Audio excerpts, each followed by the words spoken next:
mà đặt cồn chạy một đo là này thì tiệt tan cái lại dọc xuống đó nè con trái nè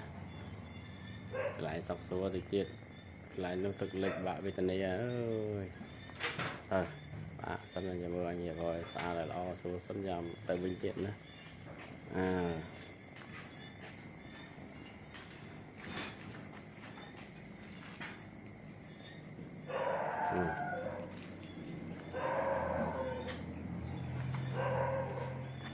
mẹ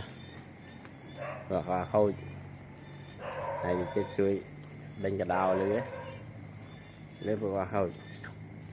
thì chết đánh cái đào lưới thì đó chui đánh cái đào ha chết chui đánh cái đào này đào cho ra này chơi nó chặt ca ban nè thì chết xe cháy cho nè